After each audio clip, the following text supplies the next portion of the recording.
To shake things up a little, we're going to go now to some of our youngest voices, India's youngest voices rather. In our next session, we're going to celebrate three remarkable ladies. I'm going to tell you about each of their achievements. First up, we're going to have Geet. Geet is an aspiring astrophysicist. She's a young innovator. She's earned a full-time scholarship to the NASA space camp in the United States. She advocates very passionately for the Earth and for the climate. We're also going to have with us Namya Joshi. She's a Minecraft student ambassador by Microsoft. She's empowered more than 15,000 educators and students with game-based learning. She'll actually tell us a little bit more about that in this session. And we also have with us the fearless go-karter Atiqa. She's a bit of a go-karting prodigy, ladies and gentlemen. She's the first female to win the Rotax Challenge International Trophy. And today, as we hear again and again, that Gen Z is questioning the existing status quo, these three women are blazing the way. So let's just invite them onto the stage in conversation with Akanksha Swaroop, my colleague at CNN News 18.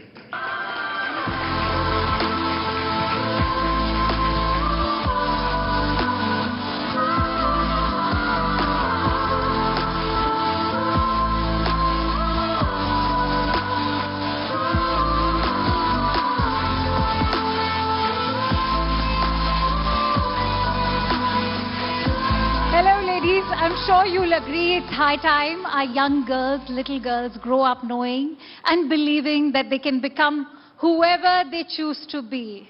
Astronauts, formula race drivers, coders, gamers, or even homemakers. And I have with me today these three girl prodigies who are making me so proud that I'm actually honored to be sharing the stage with the three of you. Geet, if I may begin with you, what sparked your interest in space exploration? And let me also congratulate you for participating in the NASA camp. That's a massive achievement at your stage. Let's have a huge round of applause. Good afternoon, everyone. And first of all, I would like to thank the CNN News 18 for giving me this amazing opportunity and this platform to convey my story. And I am also honored to share the stage with you. Thank you. We are deeply honored. But what actually sparked your interest in space exploration? Well, my father always says that books are your best friends. And when I was 5, we went to a fair, and he got me an encyclopedia, which was basically on space and planets and all that basic stuff. And so I got it home, I read more from it, and then I was like, yeah, I want to be an astronaut now. How old were you? I was 5. Wow. And how old are you now? I'm 16. Wow. Phenomenal. Thank you.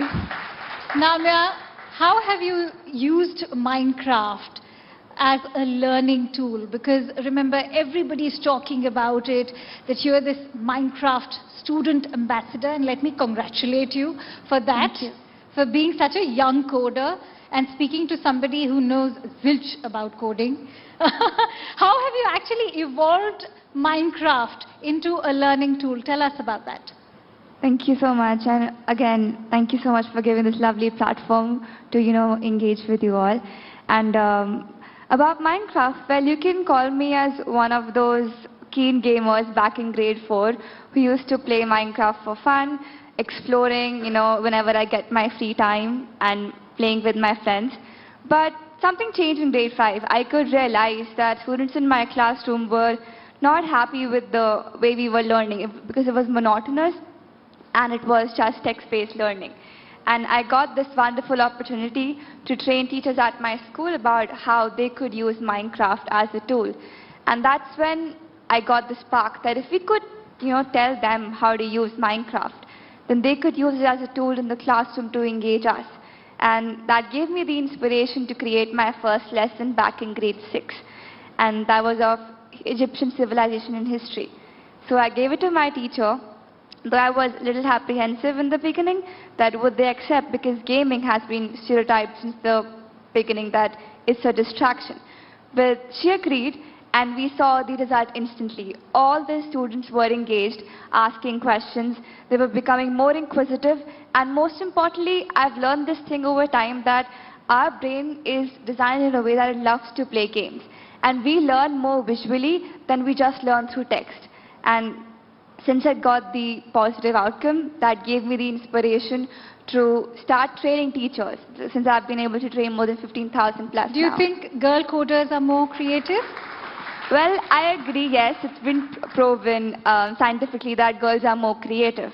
But what lacks is the motivation. Like, I got it from, like, I would love to thank my parents, my teachers, my school principal, Ms. Bupinda Gogia, my grandparents for always being there as a rock behind my back. But what about those girls who have the inspiration around them, who have a lot of people to look up to? But what lacks is one push, that you have the skill, but you need to do it. You need to move forward. So just one push is what they need, and you can see them bringing a change in the world. And I'm very sure and confident that you'll be taking it to the grassroots, to all those girls who perhaps don't have the same kind of access that you do. Let me now come to you, Atiqa, fastest girl in the world, the first female race driver to win Le Mans International Circuit, all of 9 years old, ladies. Let's have a huge round of applause. You're so little and your achievements are towering and tall. How does it feel to achieve so much at such a young age? Well, first of all, I would like to thank the SheShakti and the CNN News 18. And about the question, yeah, I feel really proud about winning the Le Mans, and I'm really proud for my country and my team for supporting me, and about being the fastest girl in the world. Under 10, I really appreciate my team and my country and all my coaches and my mechanics for all the support they gave me till today, and also you guys for supporting me for the SheShakti event today. So yeah. How does it feel when you enter the car before your race? Are you nervous? I am like very, very nervous. So like I like think like are we gonna crash here? Are we like something's gonna happen? But when I'm actually like driving, I don't feel that scared anymore. So it's quite like nervous. Like it's like butterflies in your stomach. So you know, I want to tell you, I'm getting butterflies in my stomach while talking to you. Yeah, even How should I am. calm myself down? How do you calm yourself down before race? Well, I do some breathing, so I get calmed down, and I tell myself like what to do before every race starts. So I get more confident, and I believe in myself. And I tell myself what I did in my good races, such as like the Le Mans win. So I remember all of those races, and I try to remember what I did to win that race. So Do you make little notes in your diary, I believe? Yeah, I actually have a diary which helps me to remember stuff, since I forget stuff quite easily normally. But I have a diary, like whenever I have to improve on something, like for example, I have to go faster in this corner, so I always write that down in my diary so I don't forget it the next session I drive. So, yeah. I'm sure those notes help you a lot. Yeah. Geet, tell me, what is a NASA space camp like? What was your experience, and what was the most memorable experience over there? Share with me one very precious memory from the NASA space camp. Well, first of all, it was nothing short of life-changing for me, because it was a childhood dream, actually, that I saw at 5-year-old, and now at 16, I got to experience what it's like to be an astronaut for 7 days, but yeah. It was really memorable. I met different people from different countries, those who share the same passion as me about space and exploration. My memorable experience was the multi-axis training chair, which is used to train astronauts during the time of re-entry into the atmosphere. So they feel little shakes, and their bodies like, okay. So I sat on that, and that is, I guess, Was it a scary experience? No, really? it was not scary. It was so funny. I was laughing the entire time. Yeah. It wasn't scary. I also had butterflies in my stomach at that time because the chair was spinning into 360 degrees. And yes, you can say it was a bit scary, yeah. You know, there's so much talk about SpaceX versus Boeing. I want to ask you, if you ever were to venture into space, what would you choose, SpaceX or Boeing? I would go with SpaceX. Why? That's rather a personal choice. All right. Namya, as a Minecraft student ambassador, what are the responsibilities that you were bestowed with, and how have you contributed to those responsibilities? That is a really great question. Well, the biggest responsibility that comes with being a Minecraft student ambassador is to inspire more people and to teach them about the wonderful, opportunities of how you can use Minecraft as a tool to engage students, and as well as teach them of how they could use it in the classrooms for students as well. Teaching for students like how they could use it for the teachers and help them. But also it comes with, a responsibility of inspiring people to come forward, to showcase their skills, to not be shy, and to speak out their thoughts and motivate them. And while being one of the ambassadors, I got this, keen chance of starting my own club called Girls in STEM. Well, this was because the first competition I won back in 2018 was with juniors at the national level. And in the top 10, I was the only girl. And that just made me curious at why do we not see much girls in the STEM field and in the gaming field. And you've used a motto of each one teach 10. Yeah. How have you used that motto to make a more valuable impact in your own journey, and what has teaching these other girls taught you? Of course. So beginning the club was, just 2 girls. And then each one teach 10 meant that each one person can teach 10. And the chain keeps on continuing, and we create a ripple reaction of change, of bringing those change makers and those leaders.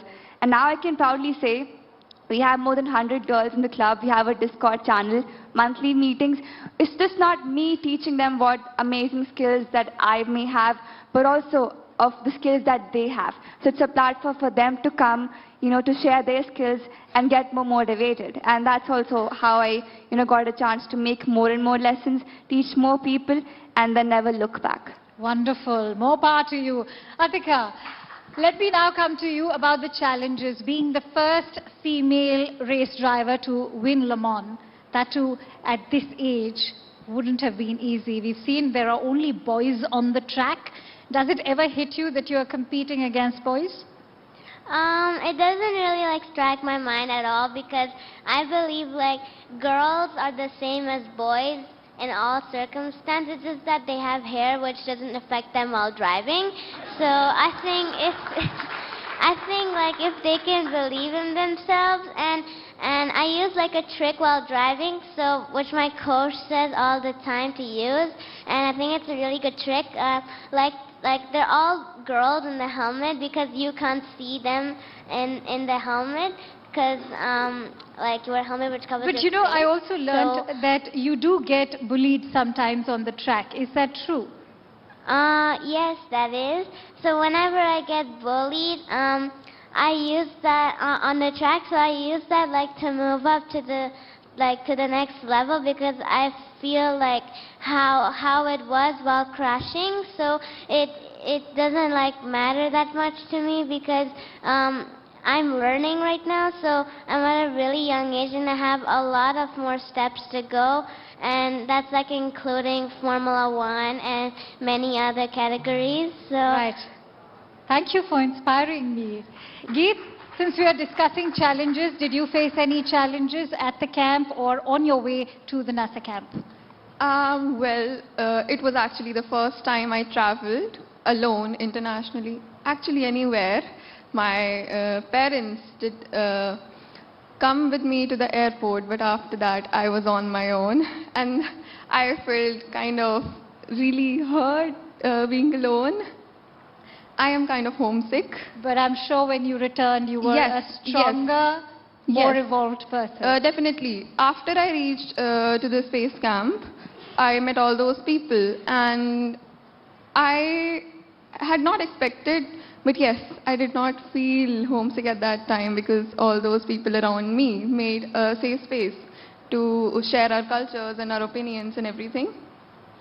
My biggest challenge was, yes, traveling alone and also trying to find opportunities in this field because there are not many. All right. I want to ask Namya, if you ever were to create a video game, what would that be and what would you let players do in it? Well, that is a really unique question.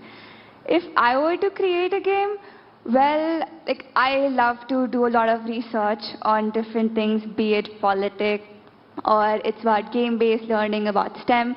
So I think I would create a game where people could come on one platform and, just get the gaming element there where they have to, go through different hurdles and then in the end they achieve the information.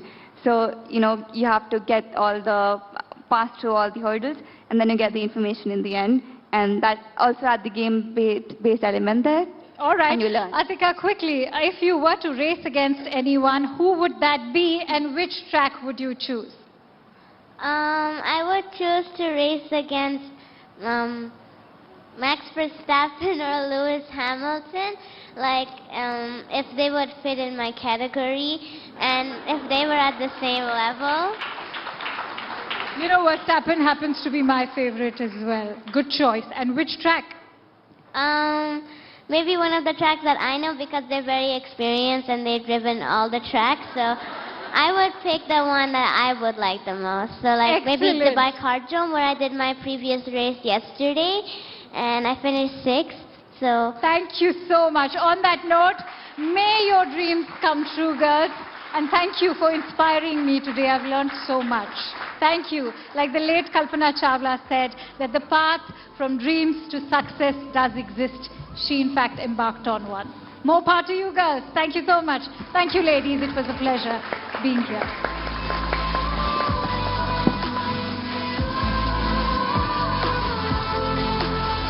Thank you so much, Geet, Namya, and of course, Atiqa.